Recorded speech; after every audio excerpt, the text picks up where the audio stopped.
Hello, and welcome to Tarot Sherpa. I'm Christine, and so today I will be reading for Thursday, the 19th of June.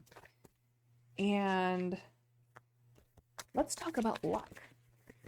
Let's talk about our luck. How are things going with our little bit of serendipity? All right, let's see. That open. Ooh, Five of Swords. Five of Swords. So this is how things have been going. Now, the Five of Swords is really not a fun card. So this might be a reading if things have been just a real headache. Because if you can see this guy, yeah, he's got a headache. So the Five of Swords can represent frustration, because swords are a mental suit. And this particular guy, he's got this crow cawing in his ear, and it may not be exactly telling him the best, most friendly things in the world. And so he's getting this kind of being pecked at. And there's a certain amount of frustration. There's a certain amount of humility. There's a, not humility, humiliation. Different things there. That goes along with being pecked at. So he's not feeling particularly lucky right now. And maybe this is you. Maybe you've been in a position where it's just not working out. It's just not working out. So the thing is about luck, according to the principles of feng shui, there's three kinds of luck a person has. One is your heavenly luck. And that is completely to do with when and where you were born and who you were born to and the circumstances of your life that you were not in control of. So that is the divine gift to you or the divine challenge to you, however your life has turned out. And this guy may be in a position of challenge. Your second part of luck is your earthly luck. And that is all about your environment. And that is something you control. You can't control your heavenly luck, but you can control your earth luck. And your earth luck can be something as simple as, of course, we're talking about feng shui. It could be the positioning of your home or the objects in your home that allow for good energy flow. One of the things that I tell people, if their earthly luck is not going so well, go clean your windows. And people are like, clean my windows? Really, Christine? That's your spiritual advice? Clean my windows? Yes. And that is because, particularly now at a change of seasons, your windows represent the filter by which energy comes into your home. And while you might look at your windows and think, oh, my windows are fine. There's nothing wrong with my windows. If you've burned candles, if you've burned incense, if you have pets, if you have children, if you have people sneezing in your house, there is something on those windows. You'd be really surprised once you go with a little spray cleaner and some paper towels, what you're going to come up with off of those windows. And the idea is that when you clean your windows, you are telling the universe, I am ready for abundance to flow into my life.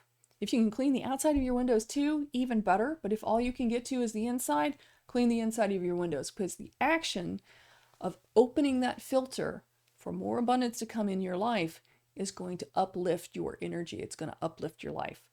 And our energy is what is going to attract things. Now, what is this guy attracting? By nursing this headache and letting this thing caw in his ear, he's just going to get more bird cawing in his ear. If that's what he focuses on, what you focus on becomes your environment. It comes back to you. If you focus on things that are driving you crazy, then that is what you're going to get. You're going to get things driving you crazy.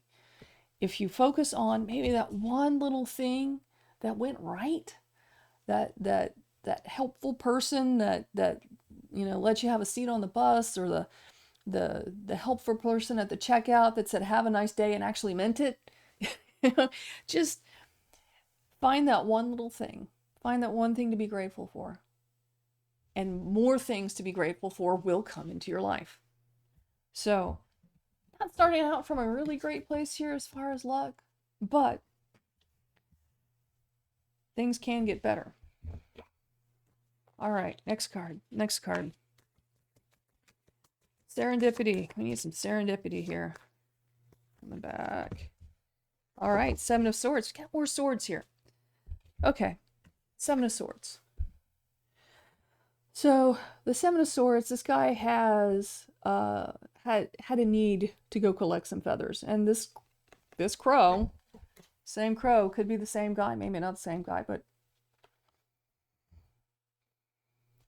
con his ear, con his ear. But the thing is, you got to do what you need to do, and even though you've got this thing cawing in your ear, you're still getting what you need. You're still getting what you need. So focus on that. Don't focus on this bird. Focus on being able to get what you need. Focus on the mission. Focus on the mission. Okay. So where we're going with this, where's the next stop?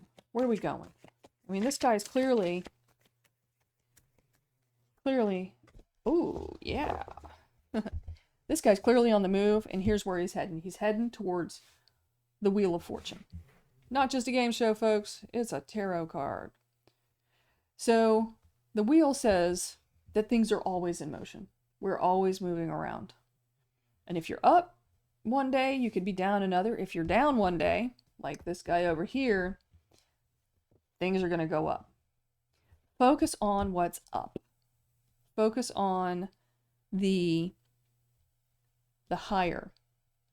Okay, so when we focus on what's higher, what do we get? Where does this reset our serendipity factor?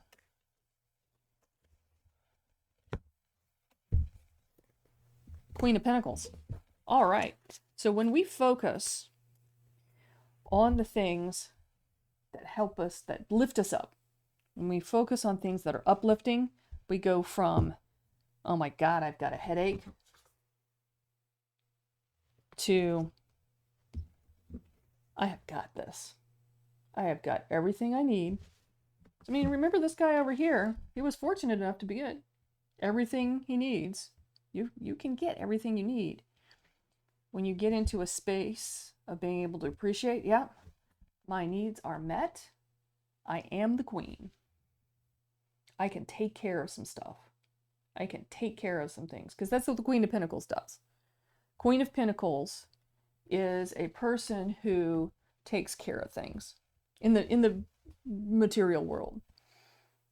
She's a person, it could be a he, but Queen energy is the people who are taking care of other people in a very real and tangible situation.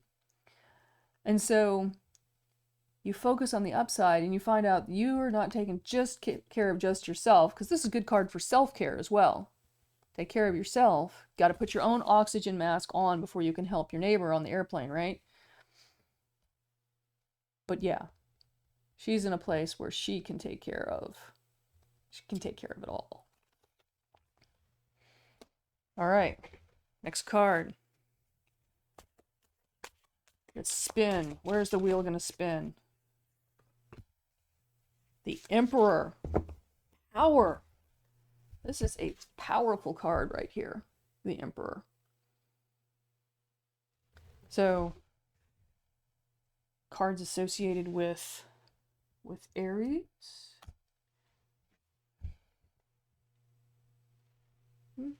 Get the little adjustment there. Oh, too far. There we go. All right.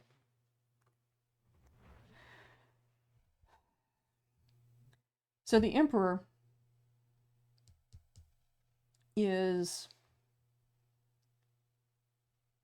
the ultimate ruler. He's got everything under control. Now, the downside of the Emperor having everything under control is some things like to have a little bit of freedom. I love how this Emperor is sitting on the planet Mars. And then we also have Mars moving into Virgo this week. That happened on Tuesday. Sign of Aries. Sign of the Ankh, sign of life on his arm. See that? Yeah, you can see that. So we go from a place of just hearing that bird and giving you a headache to realizing what you need. And that brings you to this beautiful place of not being done. You're taking care of yourself, you're taking care of people, and you've taken care of the leadership things that you've got to take care of as well. You're not just helping people with small things. You're helping people with big things too. The emperor's all about big. This is big choices, big decisions, big leadership, big thoughts. And when you come into this space, it enables you to kind of like get over all of these squawking birds and see the big picture. This is all big picture right here.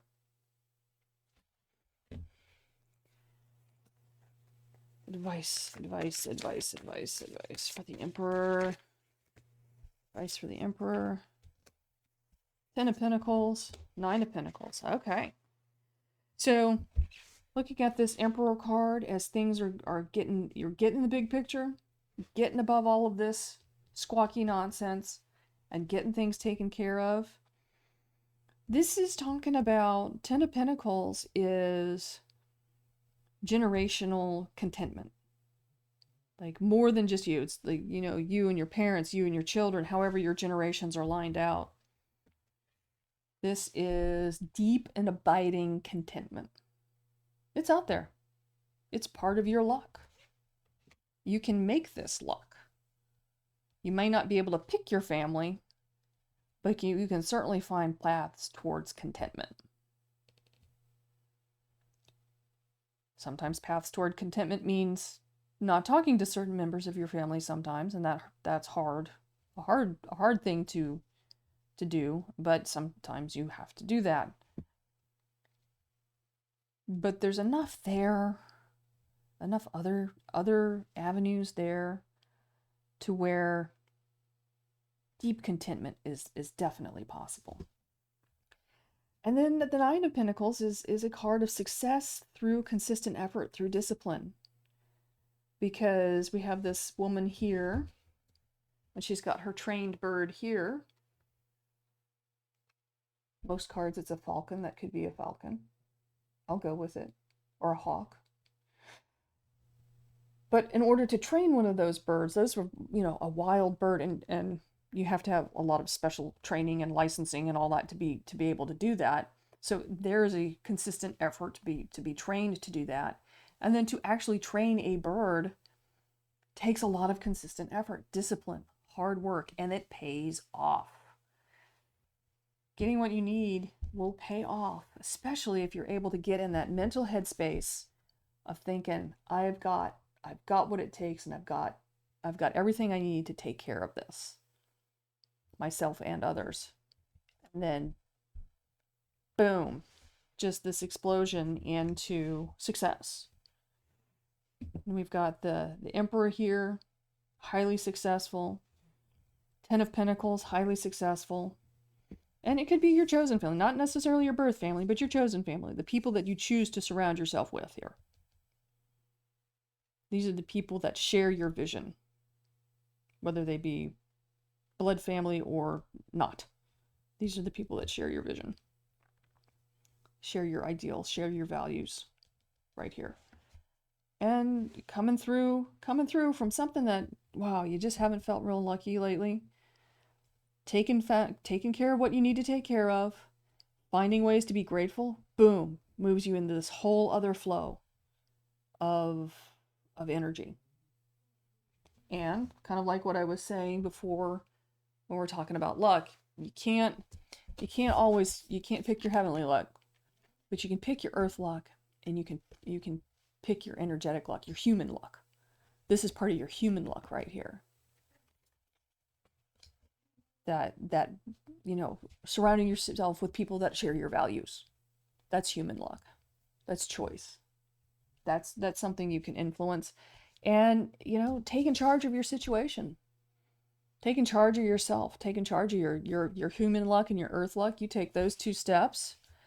And, you know, even if your heavenly luck hasn't been so heavenly, doesn't feel like it, you can take charge. and take that other 2/3 of the luck that you're given and really make that work for you. All right, let's do a Sacred Destiny card. Sacred Destiny card. Everybody out. Sacred Destiny card. Yes. Wisdom. Yeah. Wisdom. We're going to come through with this.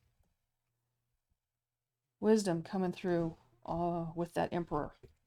Because that is an attribute of the Emperor. There is a level of wisdom. When you are the king of all of the kings, then you know where to apply your effort. What kind of influence, and you have a lot of influence. You have maybe even more influence than you know. I mean, this is a highly influential card. The wisdom to know what to do with that influence is yours. How to apply it. How to use that to lead those people that you share your that you have things in common, you share your values with. Yeah. So much of it is mindset. So much of it is how do you think about where you're at. Don't listen to the crows. No. Put that aside. Put that aside. And focus on the things that you can be grateful for, and that will multiply. Because where you focus is going to determine what comes into you. Clean your windows. All right, that's what I've got for you today. Tomorrow is the solstice, so we'll do a special reading for that. All right, thank you for watching. Bye for now.